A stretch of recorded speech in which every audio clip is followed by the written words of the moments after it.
welcome everyone. Thank you for joining us. Let's get all of those shields up. It looks like Brooks is still down there, so let's get Brooks up as well. Thank you all for joining us. Welcome to Downtime. So it's been a long day. We really appreciate having you guys show up. And we just did a show on In Time on the indictment of Trump. Absolutely historic. Obviously, a lot going on. We've invited Sunday and Brooks here. Sunday's only been on like one or two times, and only for a short period of time. But if you haven't checked out his streams, go check those out. He breaks down a lot of politics and philosophy to a depth that's very difficult for. I have a BA in philosophy, and sometimes they're going, I was just like, okay. And he's got a great sense of humor. It's good stuff, so I hope you guys will check that out. Brooks is there all the time. Brooks has been on a number of times. We have not had him on in far too long, and that is entirely my It's been a bit. So it really has. So glad you're here. Glad to see you all, and everybody here knows Lance. I was going to make a joke, and I was just like, no, I'm trying to let go of the old jokes of the past. There's plenty of new things to make fun of. And here I was thinking I was an international man of mystery. Take all the fun out of things, Nick. I'm sorry. Yeah, no. You see how the sausage is made, and all of a sudden. So I don't know, gentlemen. How you guys doing? Surviving. Basically. I've got it's been a while since we chatted, Nick. So I've got I got the two kids.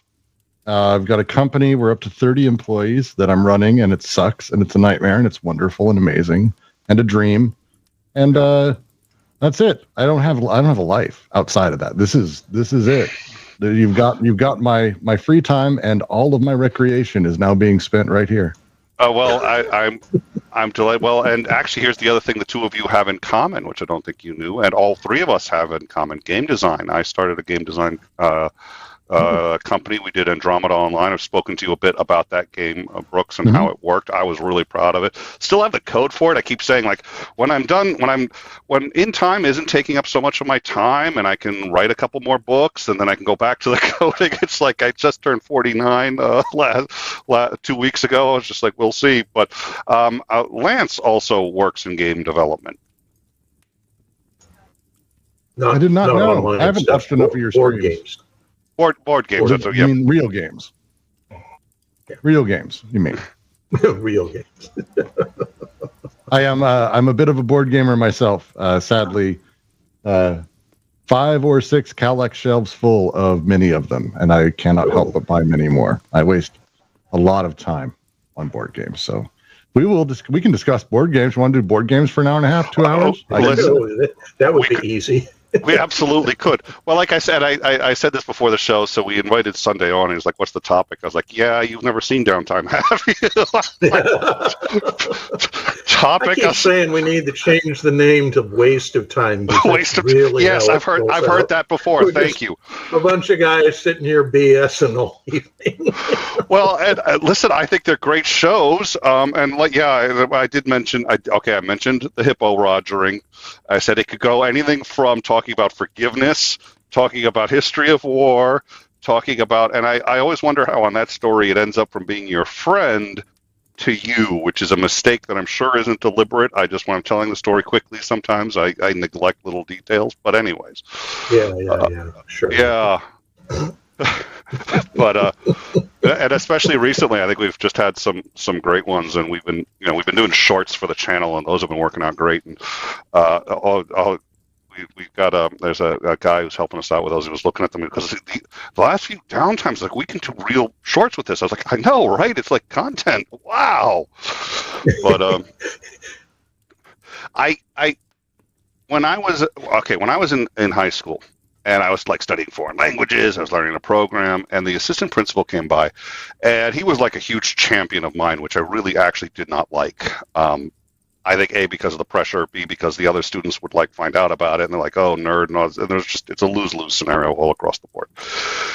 But he came into the computer science class and wanted to know what I was doing. I said, well, I'm developing a game. Now, this was basic computer science, and I was already networking Macs using the AppleTalk protocol for like a Star Trek game that I had made. And I was like, well beyond anything you could do in this class. And he was disappointed. He was just like, I thought you'd make a word processor or this or that.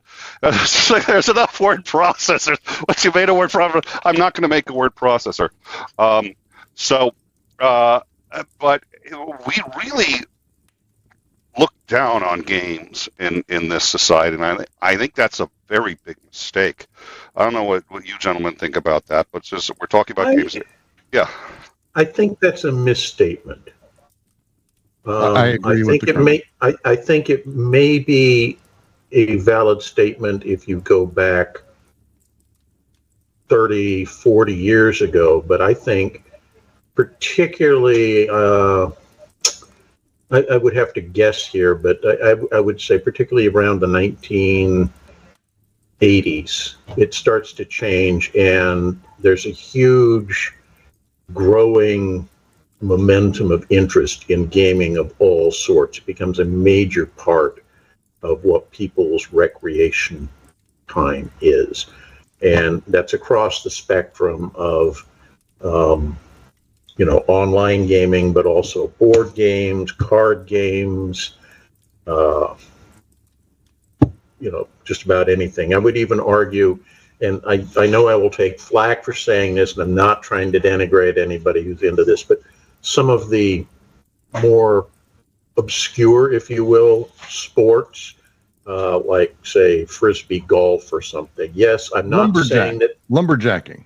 That's a real sport. It was on ESPN3. I watched it. Sure, yeah. I'm not saying that these are not sports, but I'm saying that they have a lot more game associated with them than, say, professional sports of baseball, football, basketball, hockey, those kind of things, which are all about money making much more than they are sport.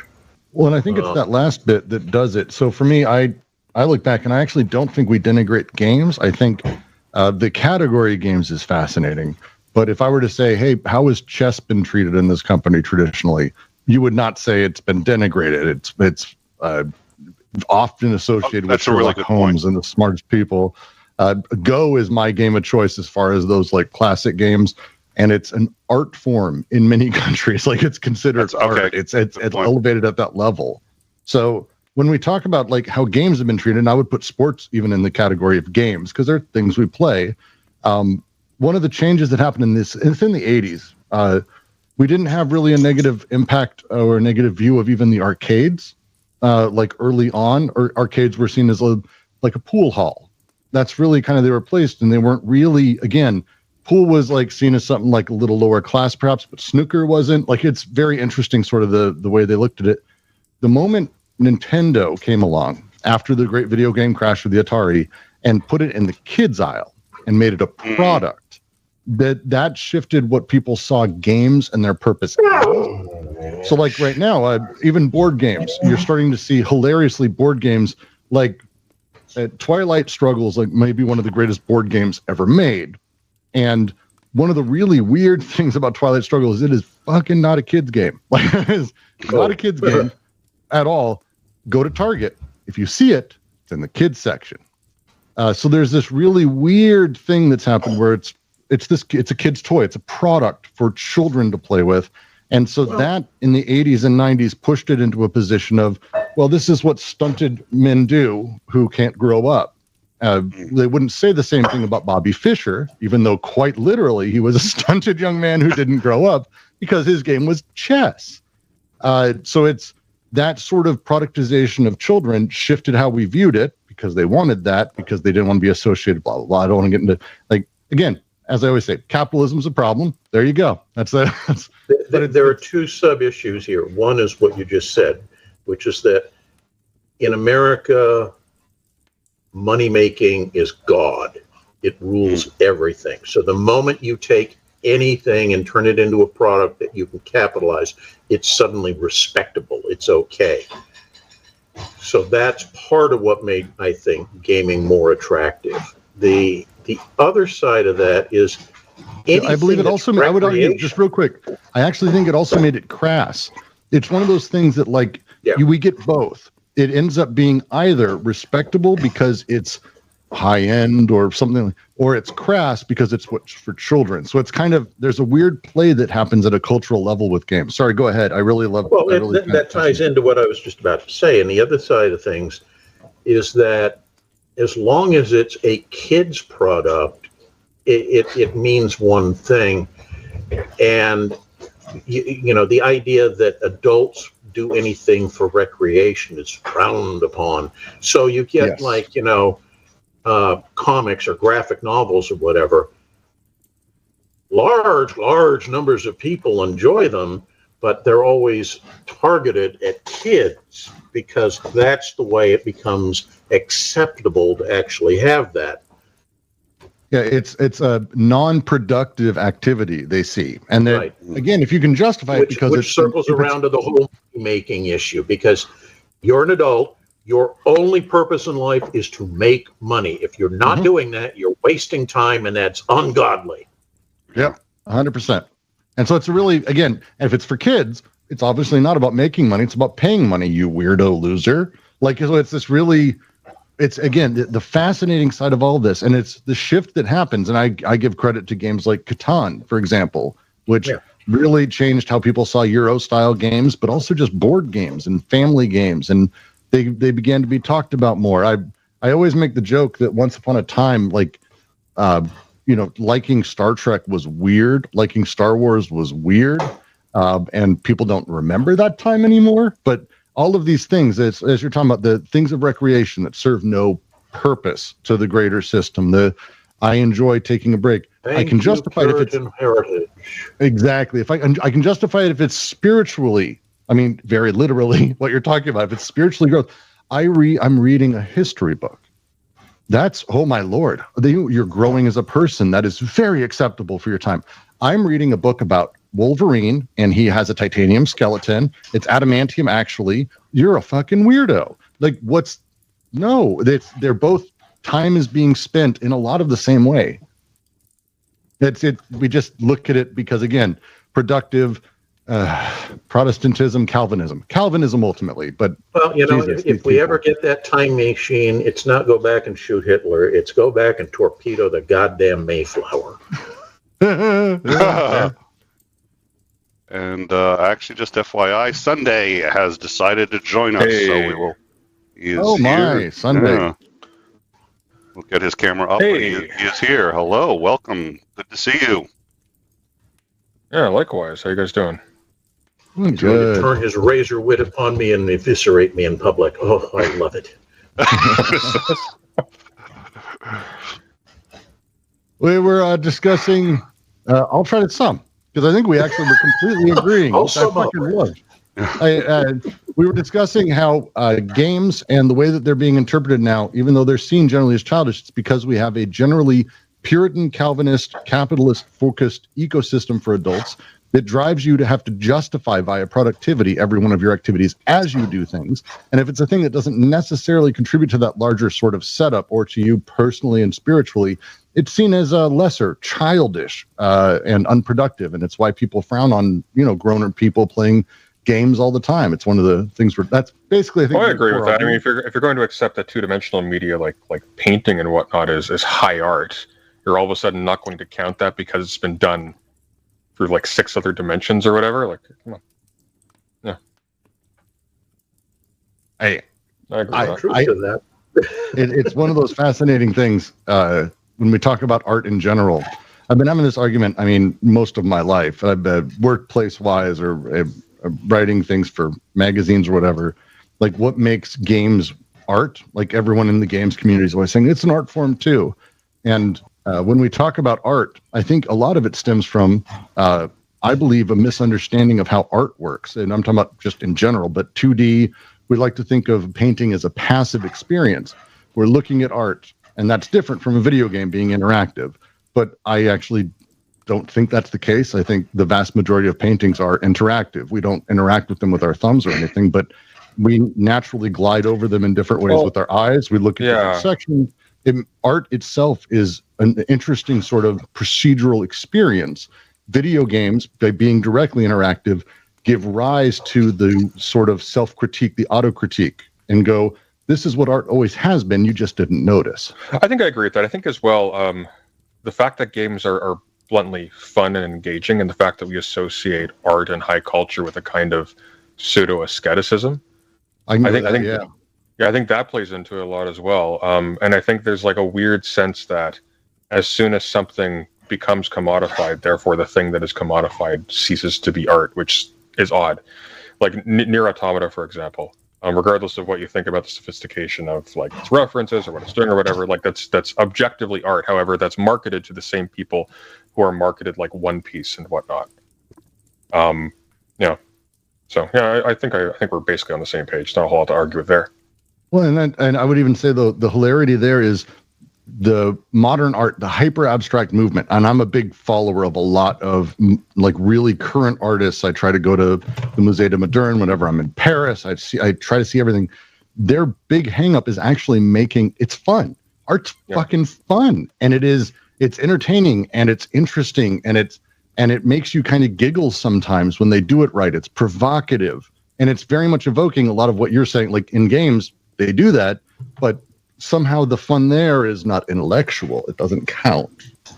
Well, how about this? So I think when you're talking about games, there's two things. There's actually like two types of art that are kind of at cross purposes with each other.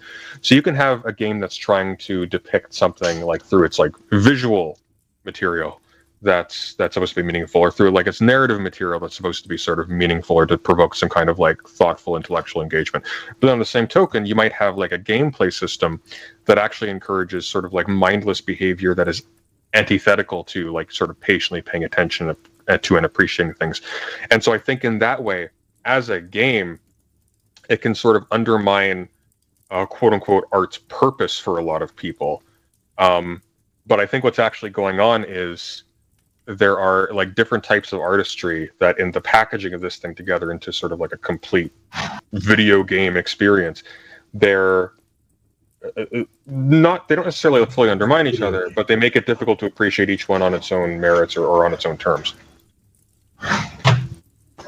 But from my perspective, and admittedly it's board gaming, but it crosses over into video gaming because a lot of the people we work with did both mediums.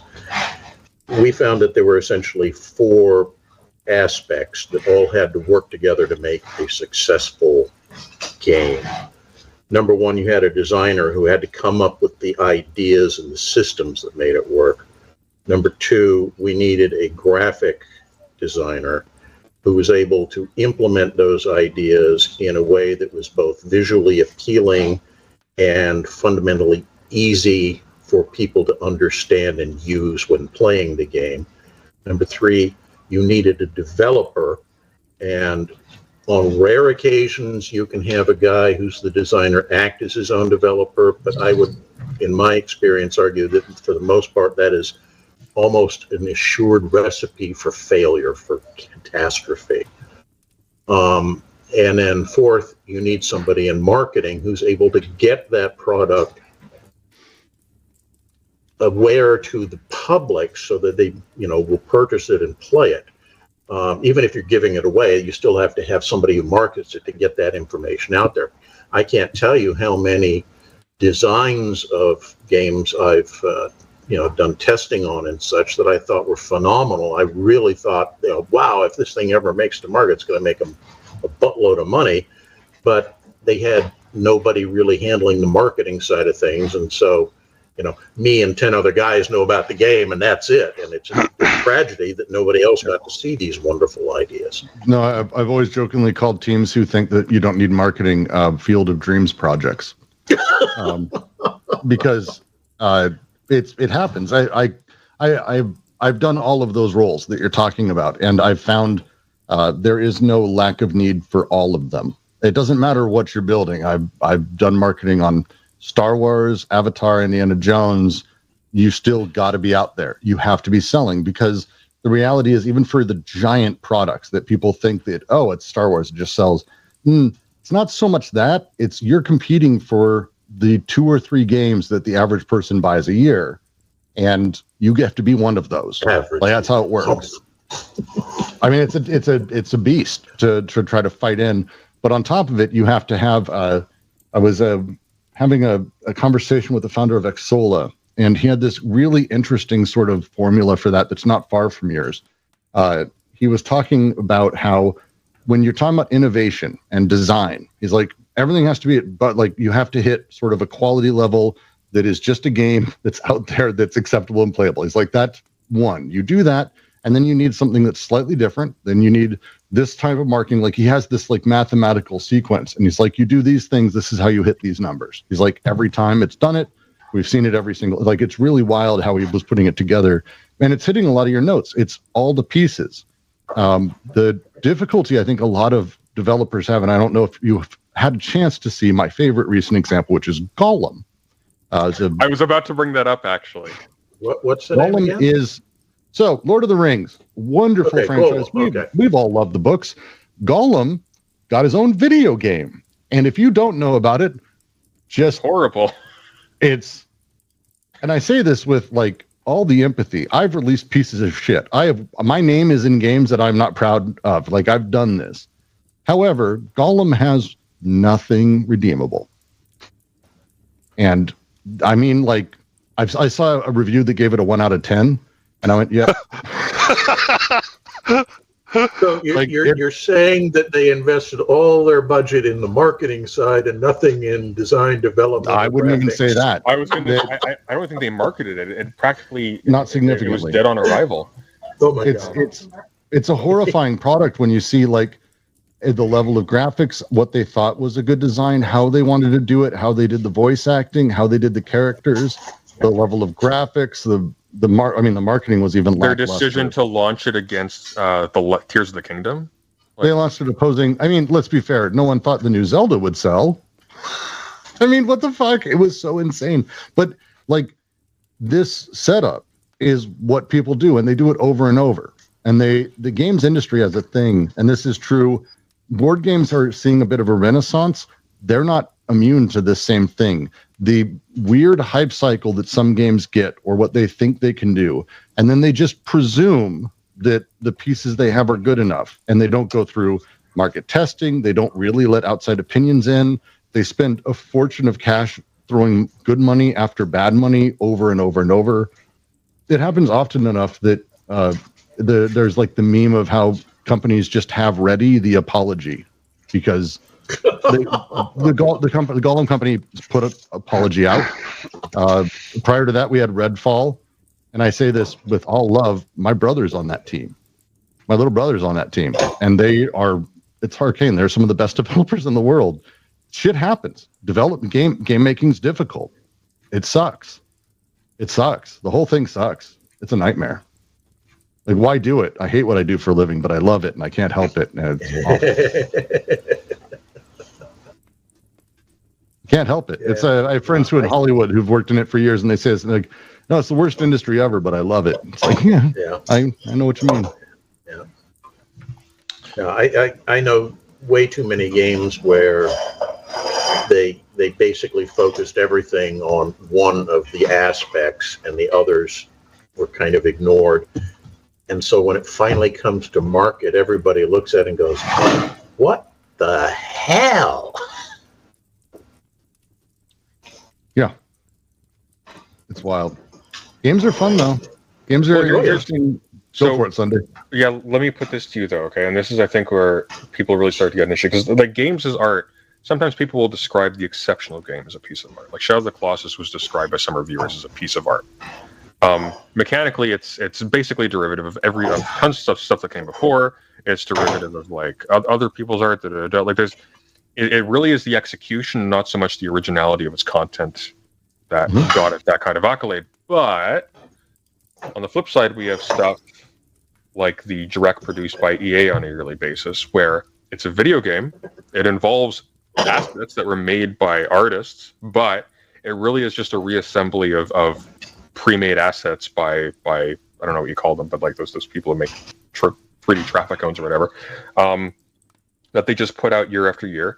and there's nothing innovative in terms of its design, in terms of its gameplay, in terms of its flow, in terms of its art direction, and yet it is a thing that is made by a massive assemblage of artists, and it's formally identical to something like Nier Automata or The Legend of Zelda or Shadow of the Colossus or whatever you want, Disco Elysium. How do you square that? Because that's clearly, for me at least, when I say art, I mean the antithesis of that. Well, I mean, so at that point, you're talking about a qualifying thing to what is a large sort of category.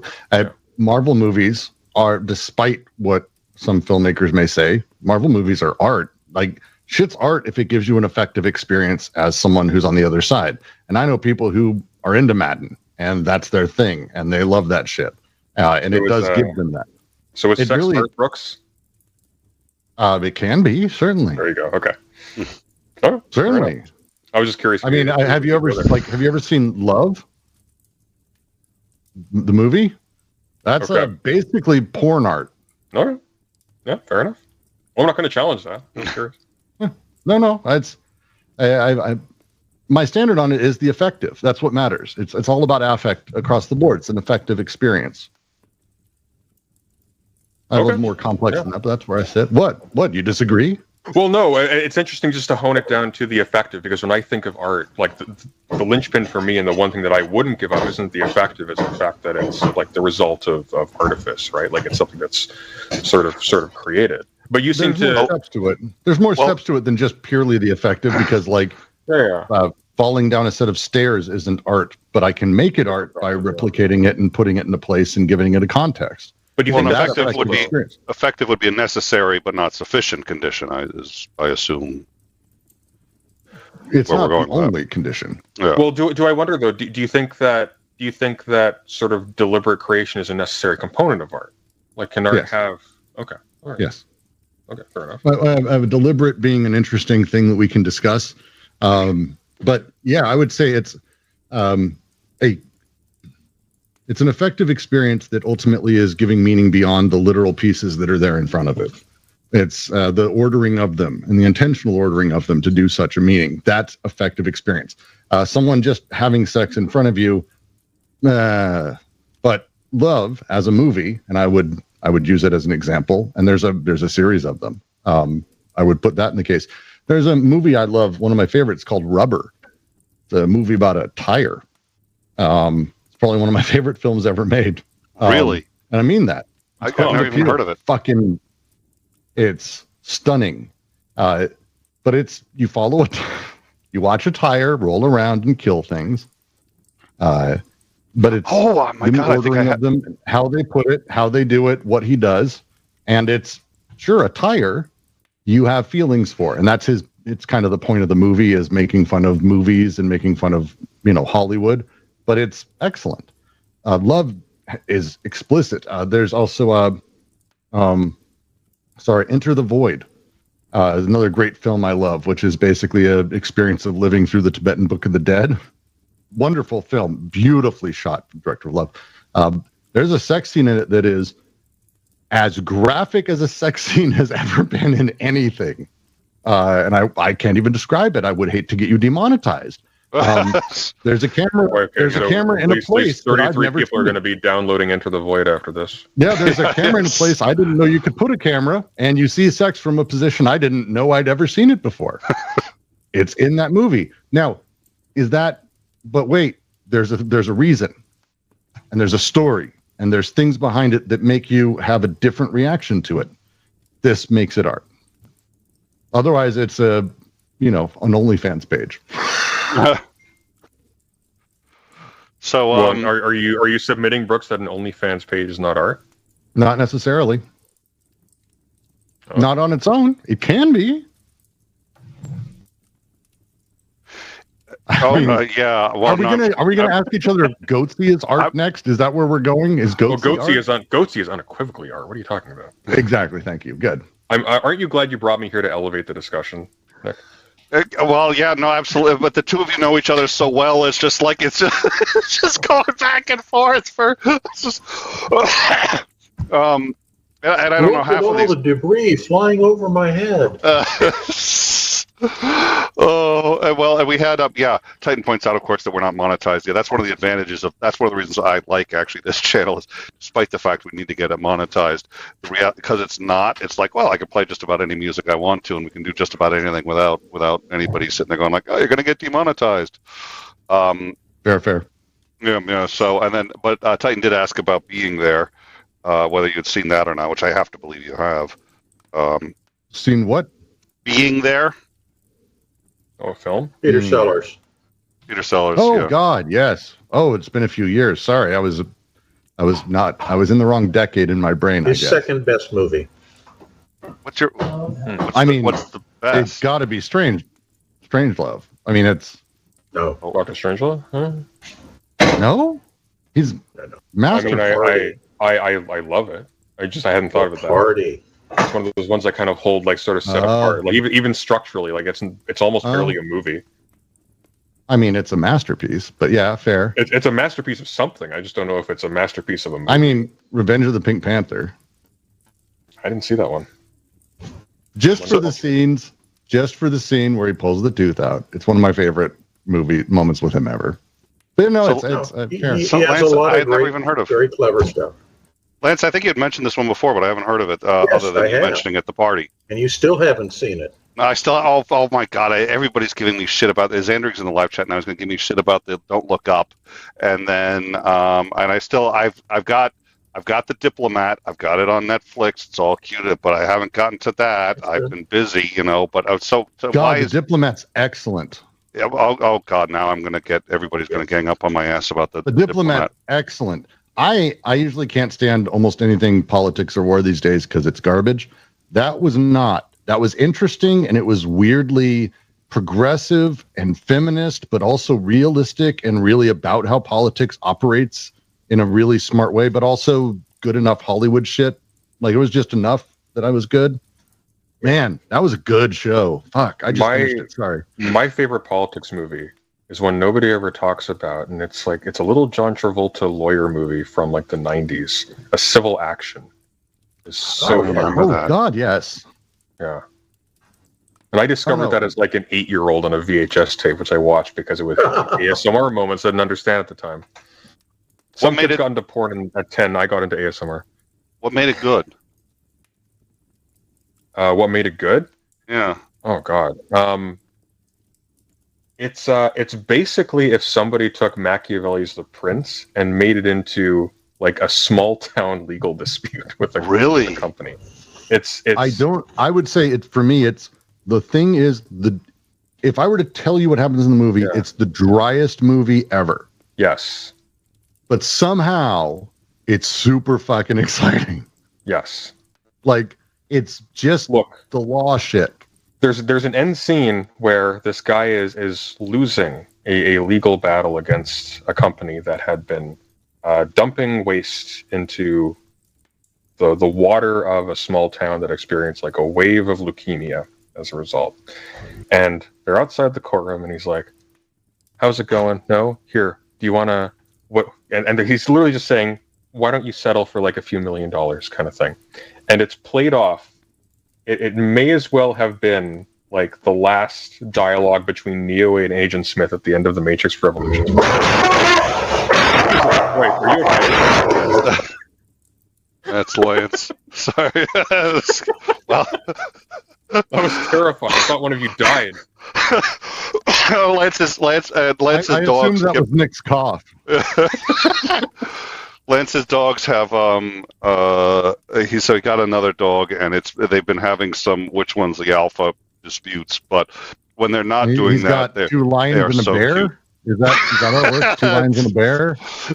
Yeah, you'd think so. It can be startling. I'm used to it by now, but we need to get him to mute when he's not talking, because that does happen from time to time. So you said Neo and Agent Smith. It's just okay. I don't even want to ruin it for you. Just it's on Disney Plus. Just go watch a simple. Don't ruin it. It's just worth watching. Sorry. And I will say this: there are no John Travolta movies worth watching except for this. Except for that one. Well, hang on. Wait. Pulp Fiction. No, it's not a John Travolta movie. He happens to be in it. And let's be frank, I'm just going to be just my opinion. The Vincent and Jules scenes are good. You watch it for Butch. Okay, hang on. Stronger counter. Battlefield Earth. I mean, wait, that's worth watching for other reasons. What? That is worth watching for other reasons. Okay, this is where do I have this set up right? Can I? No, that's the wrong one. How is it not worth watching? It's what he believes. How often do you get to go inside someone's nightmare place? Oh my God! And he played the villain. Most people play with like hundreds of millions of dollars. It has some of the con people out of their money. It has some of the best lines, the most iconic lines of any film from that decade. The most iconic. I have to say though, just to add to it, if we're going to say the other John Travolta movie you have to watch is The Fanatic. I haven't seen that one. What is that? Fanatic. I'm going to say what it is, and I'm apologizing for the words I'm using. Oh. John Travolta plays an autistic man who's obsessed and stalks a movie star. And it is the most embarrassing performance I've ever seen in my life. It's 15% on Rotten Tomatoes. You know it's good if Brooks is recommending it, and it's 15% on Rotten Tomatoes. It is Tropic Thunder. He's got the scene where he's like the movie he made that he went too far with. Yeah. John Travolta did it. He just fucking does it. Really? There are scenes where John Travolta is walking around, and he's like, poppycock. Like it's the most insane shit you've ever seen. It's amazing. Here, listen to some reviews, okay? The Fanatic has contempt for both his characters and audience. Travolta's performance is as bad as that haircut and as loud as his costumes. I believe he was bald in it, wasn't he? No, he's not. Oh, okay. No, he's not. He wasn't bald in it. He just has the worst haircut. His character's name is Moose. He plays a guy who's autistic and lives on Hollywood Boulevard and acts like a British police officer for tips. Okay, last one. The Fanatic is a thriller, but it feels more like 90 minutes of Fred Durst venting and getting a lot of things off his chest.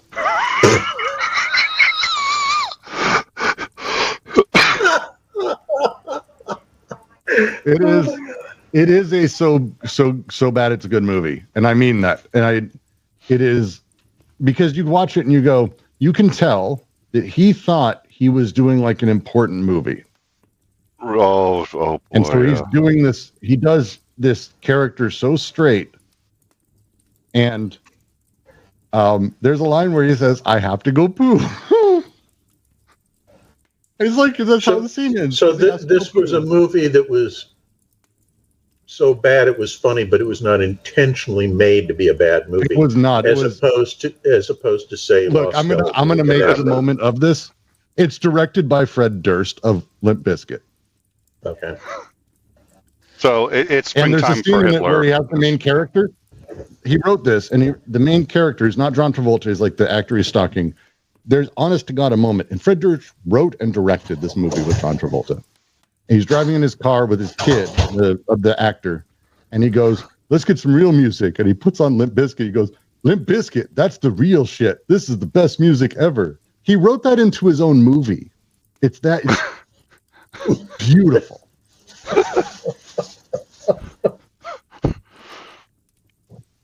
It's magic. It's actually worth seeing. And I'm a fan of bad movies. I don't know if anyone else here is someone who loves.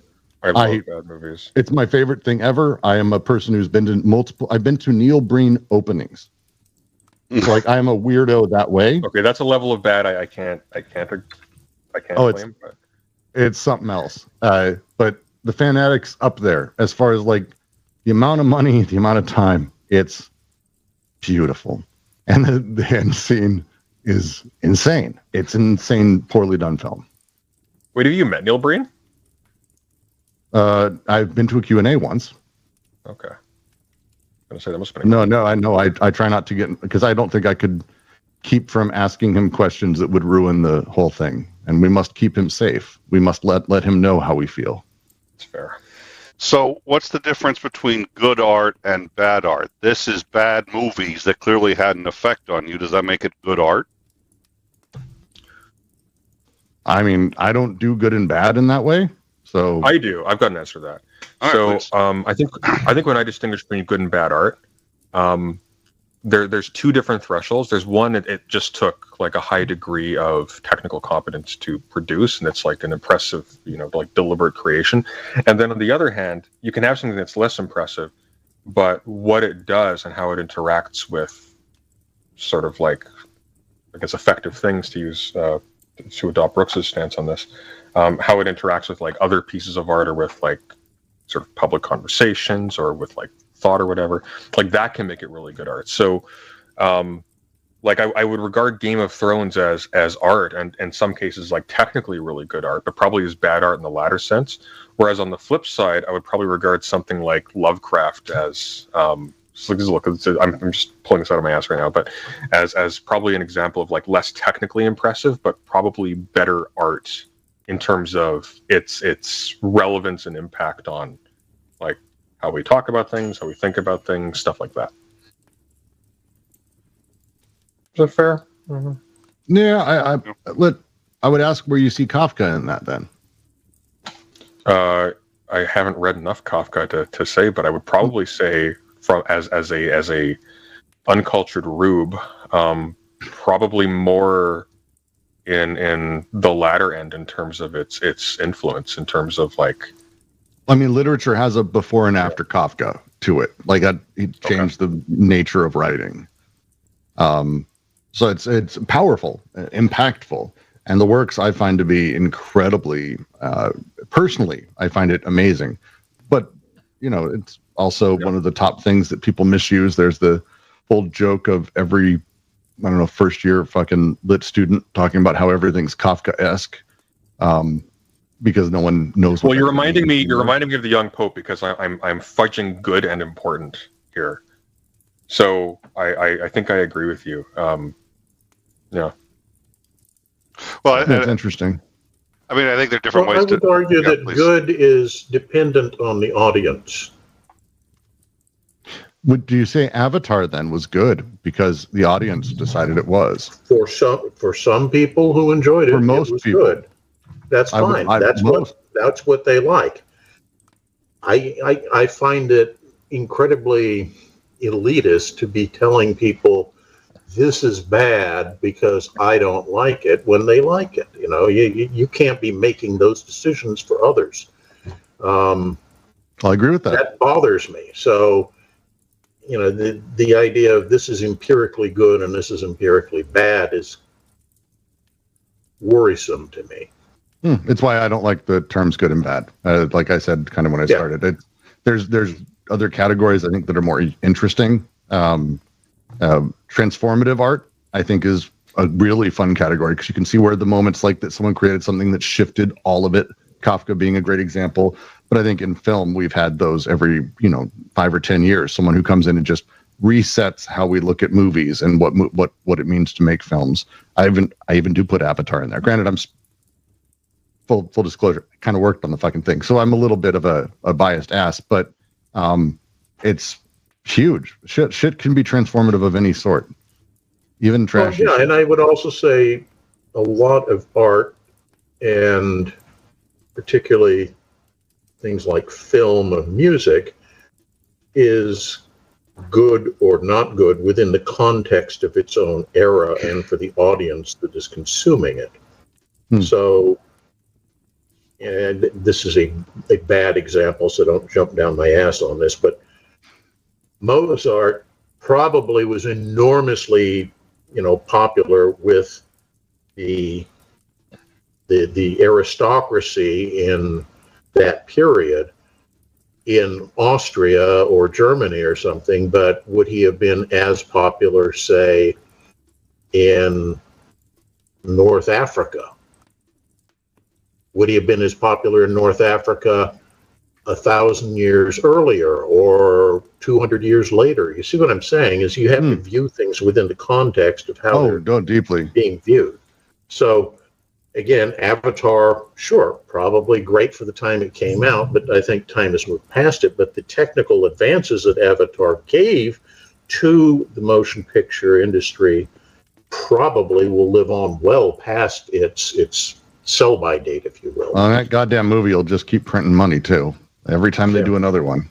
Well, how about this though? So, does that represent sort of genuine, unique innovation by itself, or is this just sort of a part of the incremental process of the technology getting better and better and better? And this is just something we've highlighted because it's been hyped up as like sort of a... No, I would say it's contingent. I would say it's contingent on all of those things. Certainly, like there's no natural essence. I think a lot of what the commander's saying, for example, is looking at the contingency of the creation of it.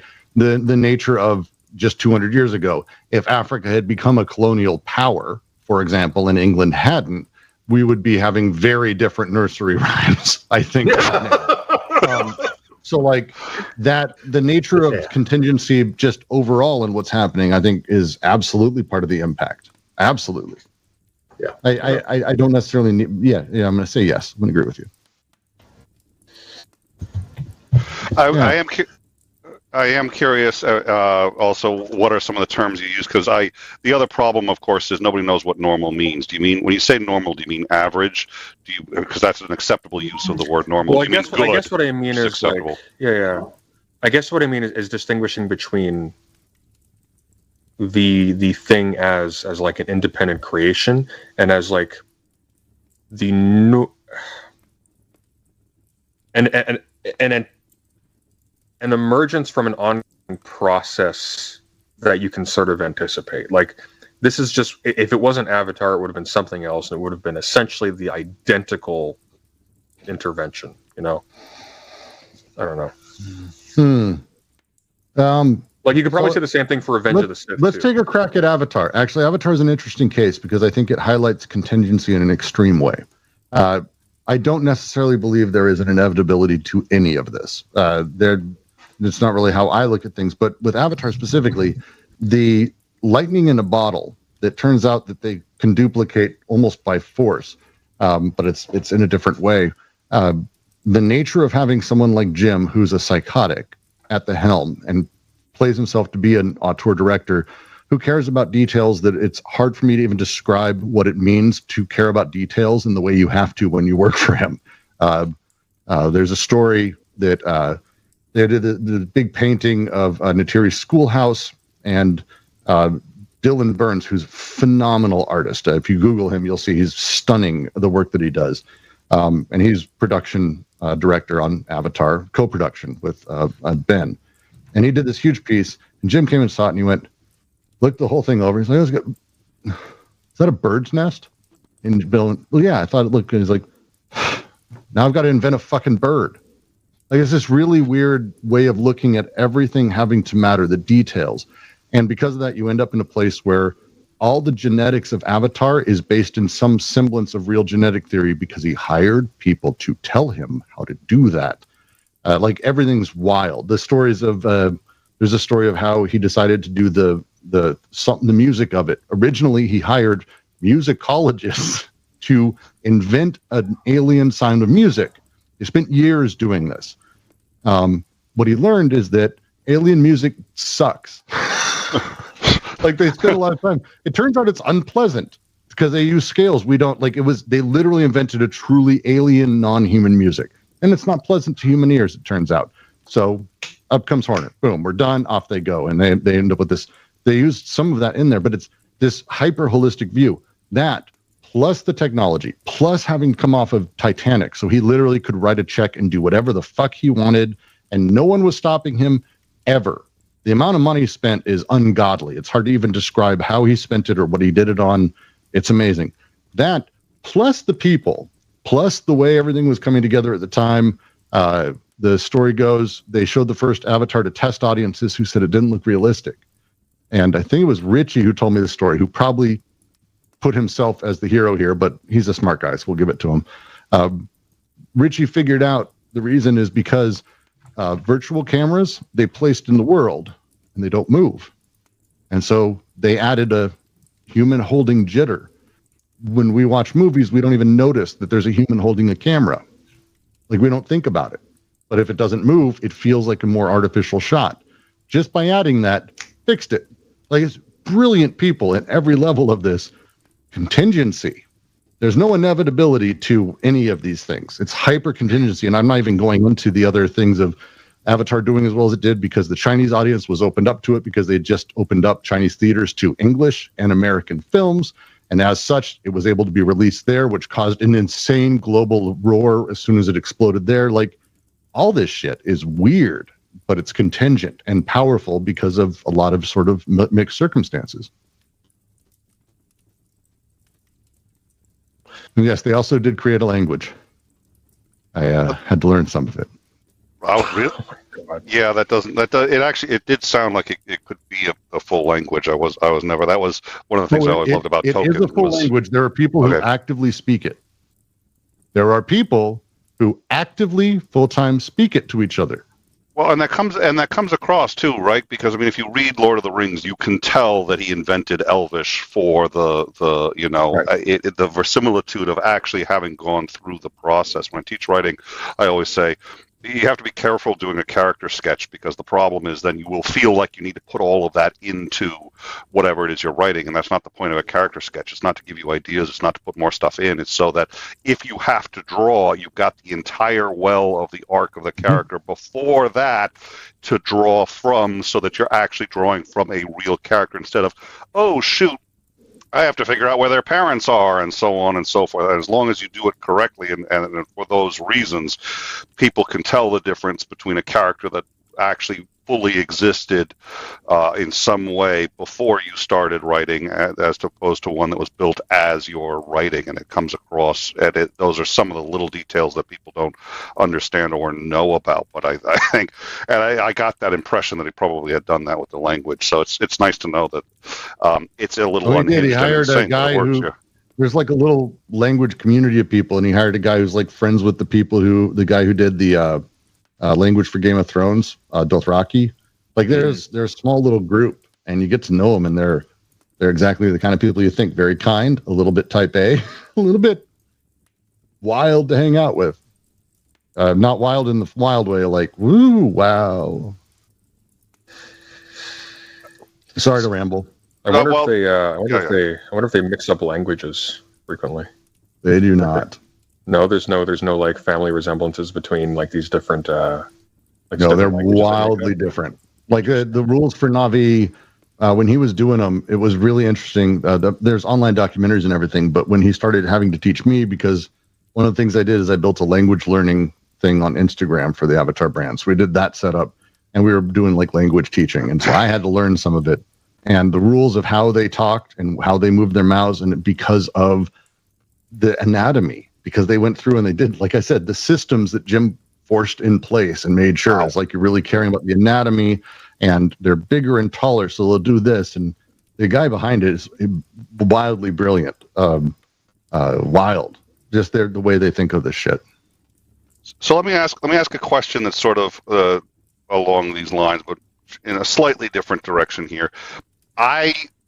I think edutainment has a role, but I think it's a very, very small role. I think education is fundamentally a different thing than entertainment, and the people who end up sort of being intellectuals, yeah, it does trigger the same kind of, like, you can be entertained by having a hour-long discussion on movies and art and all that other stuff, but for the most part, trying to find a way to force education and learning sets up this idea in people who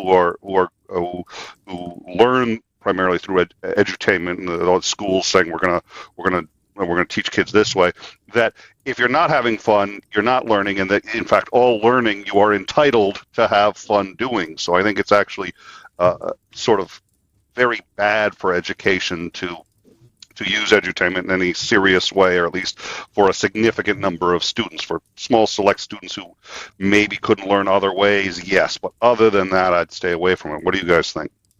I could not disagree more. I go back to, and I'll let Commander and Sunday take this because I'm easy. If I go back to Commander's first point, we were talking about why adults aren't allowed to play games, is because they're fun. And we have that same Puritan bullshit when it comes to education not being able to be fun. That's bullshit. It's just bullshit. Anyone who's known immigrants ever who've come to this country and didn't speak English, who enjoyed watching sitcoms to learn their shit, and that's a real thing. My son learning how to read via Mario, learning logic gates via Mario Maker. like learning can absolutely be fun. We just don't like to think about that, because if it's not serious, it's not spiritually growing. If you're enjoying it, it's not making you a better person. It's not building character. Yes. Well, I think we associate sort of like maturity with being able to defer gratification, but we take it to the point where it's deferring gratification basically unto death. So like an essential part of your gratification with your eternal reward. Yeah.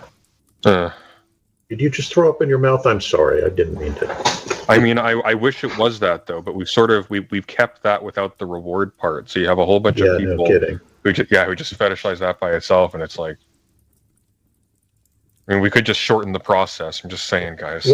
I have to be careful when we talk about education, because my wife is a teacher, and well, she would agree with me. Well, yes and no.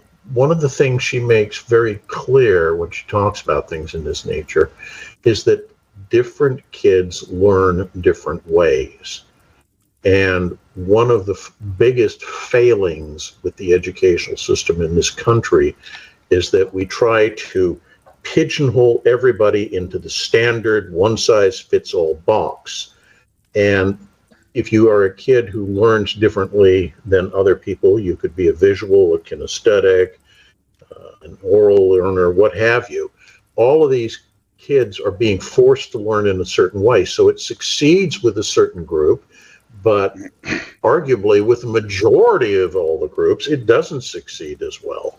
I mean, yeah, you can force feed somebody to get them to the point where, yeah, you've learned it, but you could do a so much better job if it was tailored. And that's one of the problems, is tailoring means you need to have significantly smaller class sizes so that the teachers can do that kind of one-on-one time necessary to connect individually, or at least within small groups of students.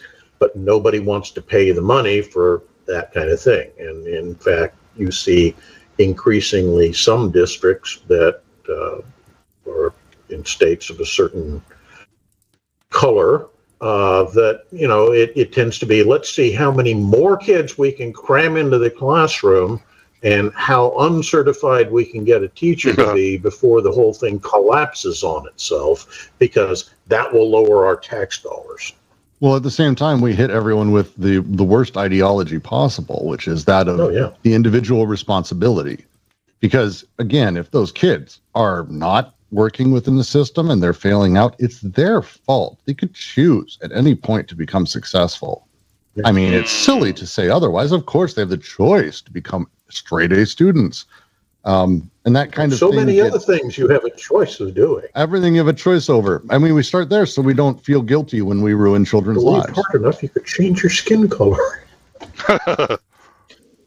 Well, that's what bootstraps are for. It's tough. Man. Go ahead, Nick. Well, I was curious if the problem was money, or if the problem is anti-intellectualism, or are they inherently tied? I mean, we don't put money into it because we don't give a shit. They're inexorably linked.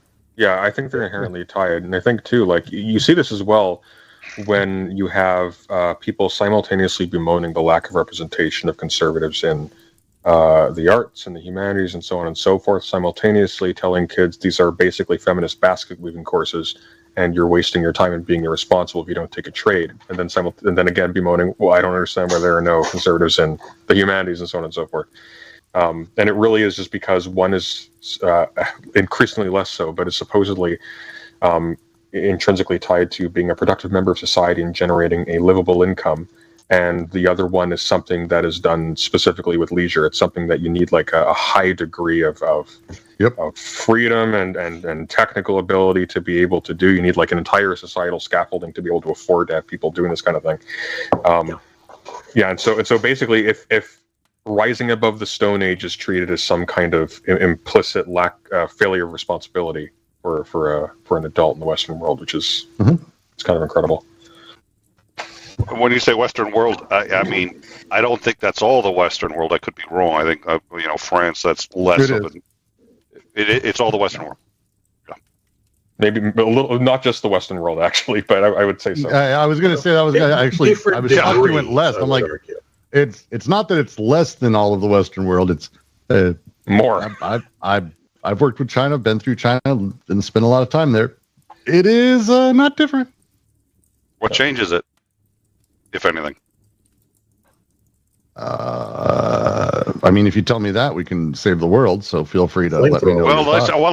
Listen. I assume whatever the answer is going to be speculation. I mean, one answer I commonly hear when I ask that question is, well, education, which of course is begging the fucking question. I mean, like, there, in very broad strokes, there seems to be two solutions. One is some kind of radical political reorganization with some kind of hitherto unforeseen global social momentum behind it that is simply implausible. The other one is we go the way of eco-fascism and eventually rebuild, and we have a chance to restart. Otherwise, I have no idea. Like we're kind of hooped for the foreseeable few centuries by the looks of it. I think we're in a place of banal, slow change, if any exists. For me, it's an economic question. It's about the nature of how production is organized in society, because right now it's done purely through capital. And I think that would be the place that would be the most interesting to figure out. How can we shift supply lines? How can we shift what that means to be a supply line? Currently, all of that's dictated. It's, I mean, not to go straight to Marx, but it's the old, hey, do factories choose what they make? Do workers choose the work they do? No, of course not. They're doing what they do because the factory needs to do a certain thing, because the bosses said it needs to do a certain thing, because their bosses said, because the investors said, because the society says, because Wall Street says.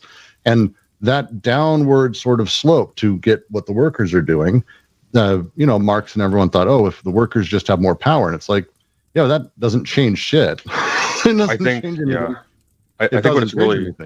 what it's really going to take is just for us to basically hit the wall where we can't entertain the fiction of upward mobility being entirely at the hands of individuals just grinding enough. And it's going to have to become palpable enough and deadlocked enough that there's literally no hope. And then there's no guarantee that we start going to a better place from there. It may just be that the possibility for self-improvement and making things better just disappears from our imaginary, instead of we start to rethink our priorities and how we actually conceive of like the responsibilities of individuals or their societies. It's feasible in our lifetimes, honestly. It is a feasible thing in our lifetime. I mean, I would argue we're almost there already. Yeah, I think it's a feasible thing to say is going to be coming for sure. Is our success in that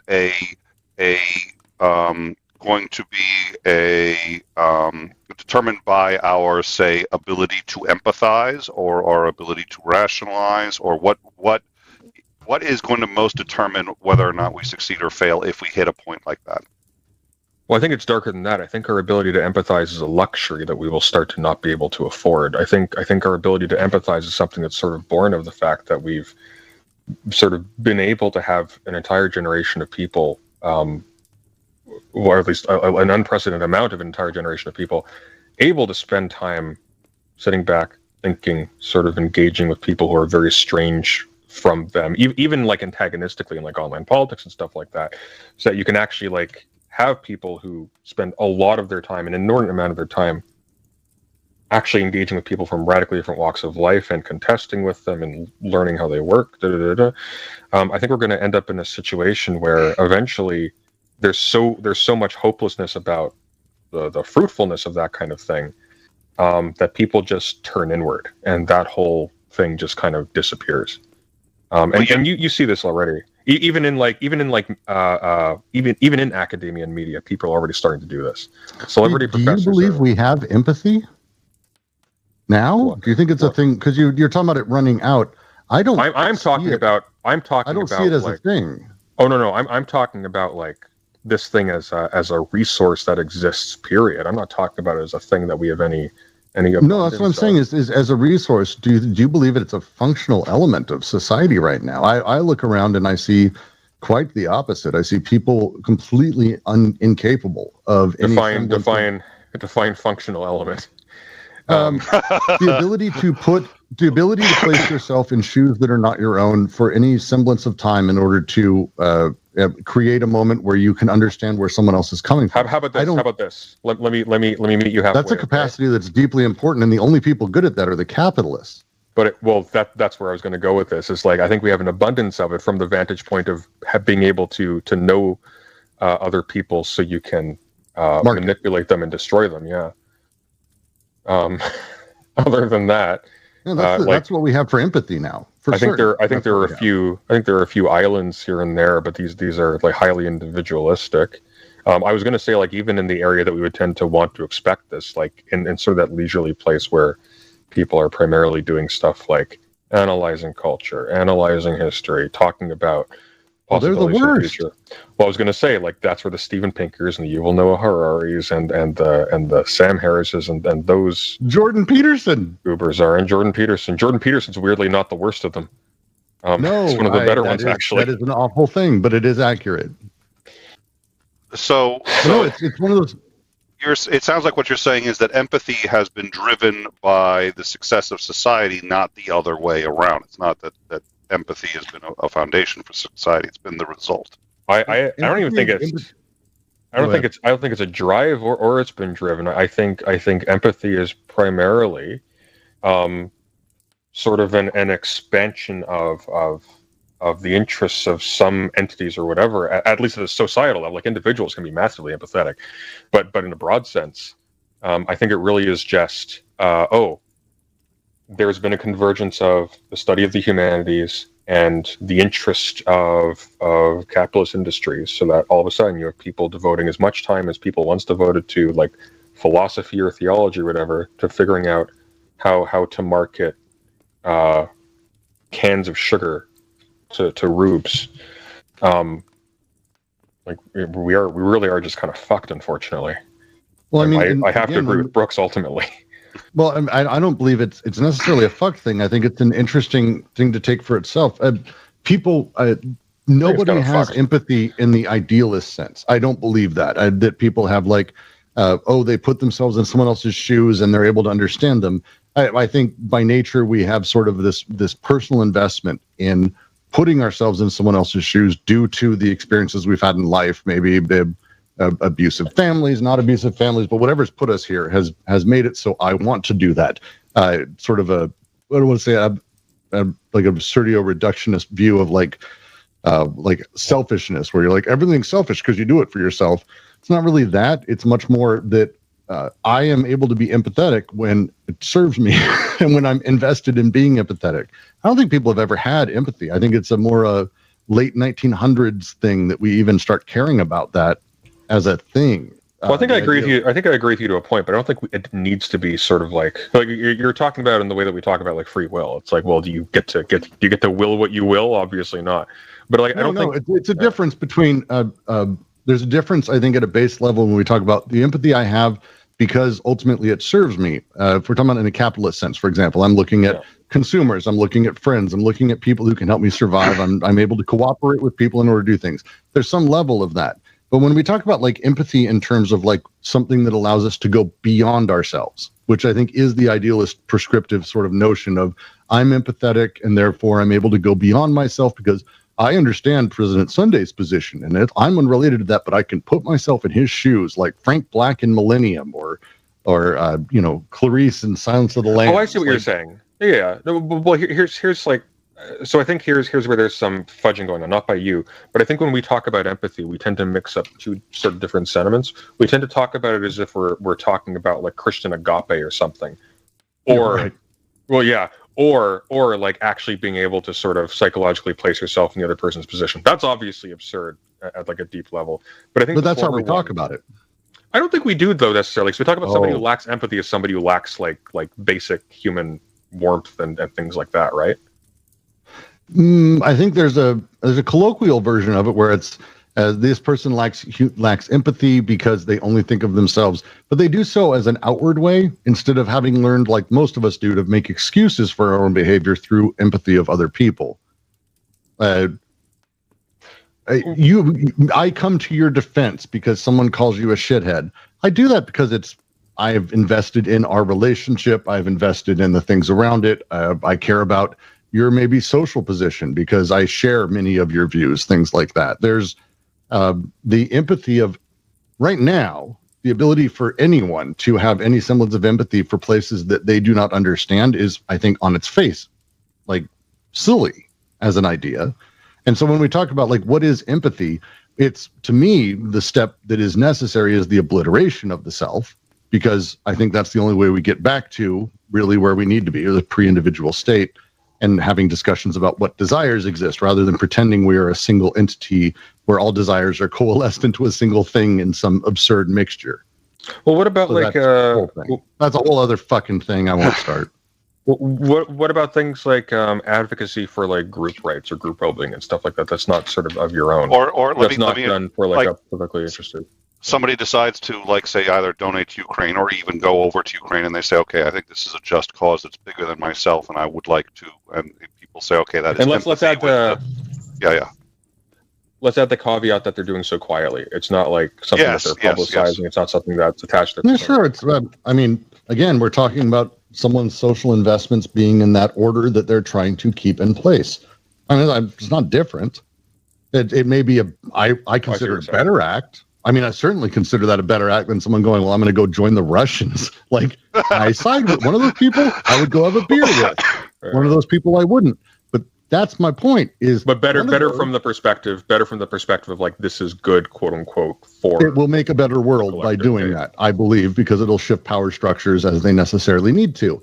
But again, I'm talking about a very hyper sort of material view of those things versus, wow, what a saint.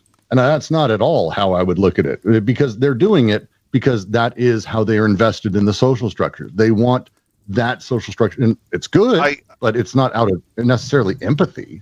Well, yeah, okay, but then so you see, I think at least how colloquially we use empathy, the idea is that you connect with somebody else for some reason, and that connection is the driver. Now, I agree that you could not have that driver without there being other constructs in which you view it, including the larger society, and including, as you had said, there has to be commonalities that you share. Otherwise, you wouldn't even be able to make that connection. You can't connect with, an alien species in the same way about the language issue that we talked about earlier. But having said that, I don't think that means that colloquially empathy doesn't exist. I agree that the analysis stops at that level, but I think it's still just as fair to say, okay, they have empathy for these people. They have empathy for either the Ukrainians or whoever it is that you're donating to without other people knowing, and that empathy can still be reduced you can reduce any argument, any discussion down to Agrippa's trilemma, and you can just keep going to the point where it's like we're either brute facts, infinite regress, or self-referential statement. If you keep going, that doesn't mean that everything is absurd. I have to jump, but I very well quickly answer that, because I don't think that's necessarily what Brooks is doing. Let me interrupt. I'd like to go for about 10 or 15 more minutes, because I'm starting to fade a little bit. So just to give everybody, but please the smoke's getting to me too. All right, so please continue. So just very quickly, I see what you're saying, but I don't think Brooks is necessarily reducing it. I think what he's pointing to is that there's like an insurpassable barrier here, where the thing that we can identify that drives you to quote unquote empathize with other people, or that like it's the catalyst for empathetic like action or things like that, that has a causality that at no point actually implicates somehow putting your conscious experience in the place of another person. It is always it is always motivated by your interests. And that's not necessarily like an ennoble thing, because your interests could involve like your valuing of things that you think are sort of good or noble in themselves or stuff like that. But fundamentally, it's going to be from your specific vantage point. It's going to be conditioned by your specific experiences. So you can't actually get to them because you lack their corresponding motives. And this is, I think, one of my core critiques of this. Let's take another issue besides Ukraine. Let's take trans issues, for example. I don't empathize with trans people because they're trans. I can't. I'm not that. Like, I'm just not that thing. Just like I can't empathize with, oppressed black people, black women, women in general. I am a different thing in different life experiences. However, I can empathize in one specific way.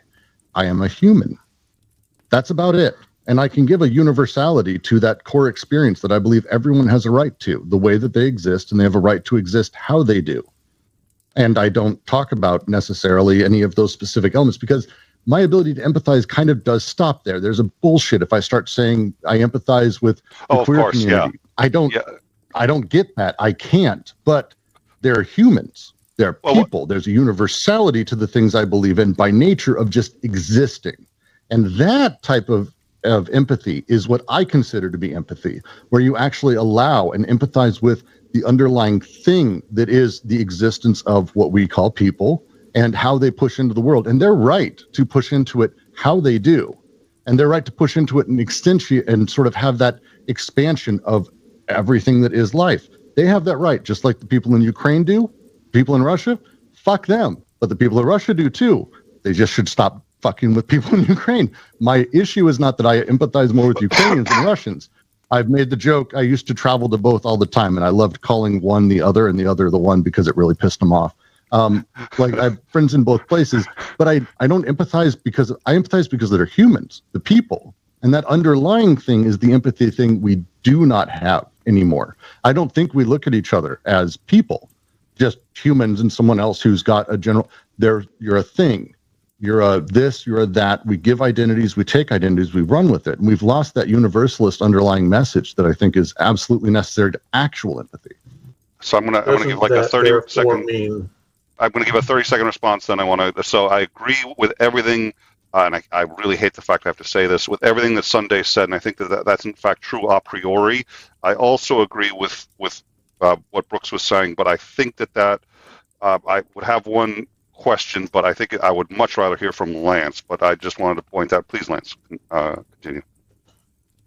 I was going to say, doesn't that then mean perception becomes a major portion of what you're talking about here? Because the argument would be, if you are somebody that buys into the message that is being put out to the Russians, that it is ethnic Russians in the occupied territories who are being brutally oppressed and ravaged, et cetera, by the horrible Nazi Ukrainians, therefore they're showing empathy by wanting to go and fight against Ukraine.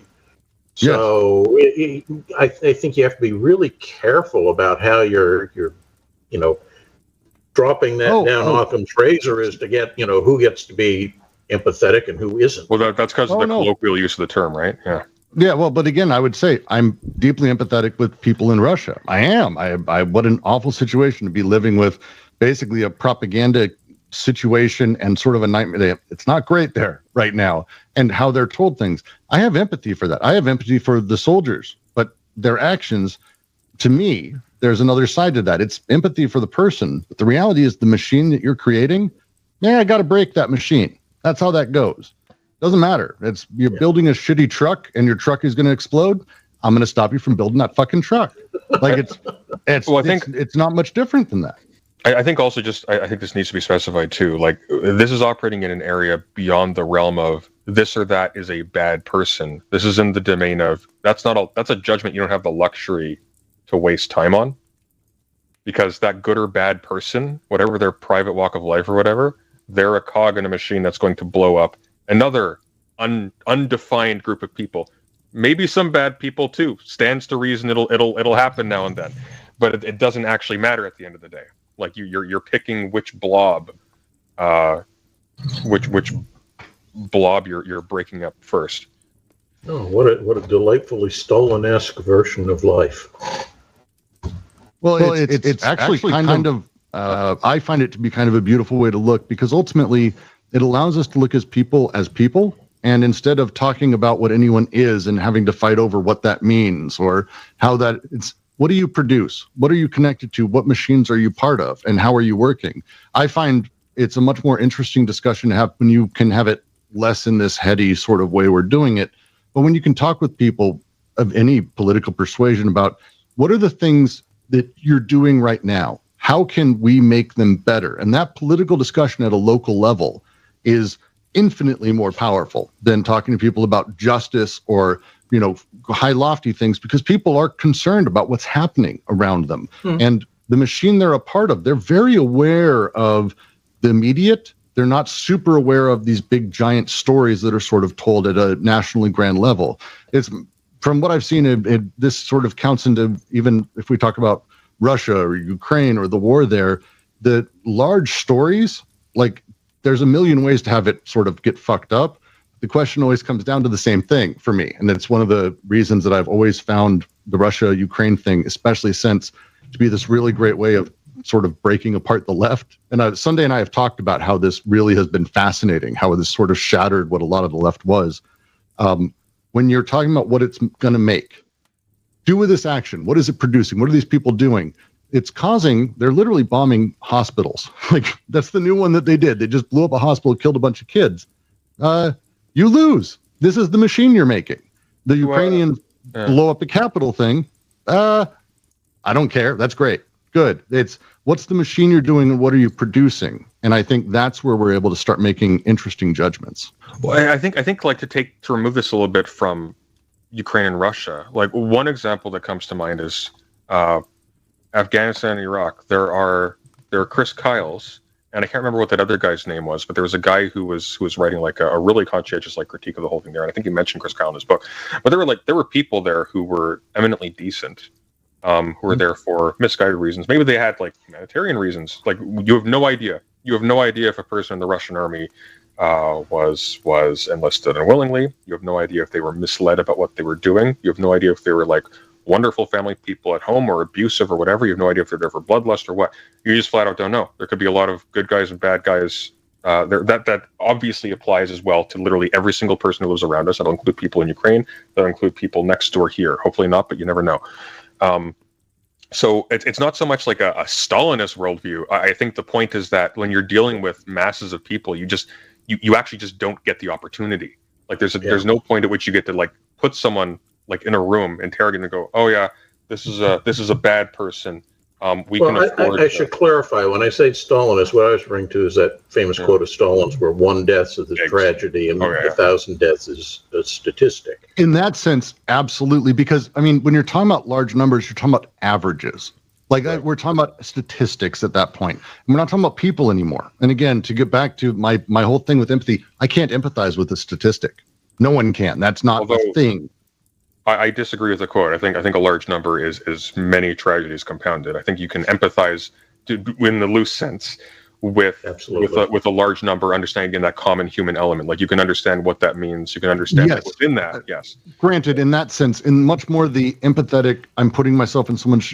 When we say a Russian is bad, on average right now, is that the case? Sort of. A Russian soldier? Yes, a Russian soldier is bad. Do we mean every single one? We mean on average. They're doing horrifying things. But there's the one guy, I watched him, he saw a drone and he fucking went, I'm done here. I can't. And we watched him it was amazing footage walking through no man's land as this drone follows him as he surrenders. Good on that fucking guy. Like, that's all I can think is like, good on that guy. Not saying he's necessarily a good person. I would argue the flip side is equally true. Good on the Ukrainian drone operator and his 100%. His supervisor saying, look, here's a guy, we could easily drop a bomb on him and make him go away. Yep. But let this poor bastard live, and maybe he will become an asset, not necessarily in terms of giving us information or fighting for us, but at the end of this madness, being able to go home and say, look, we were wrong. We were trying to hurt people who were decent people. They let me live, and they didn't need to. 100%.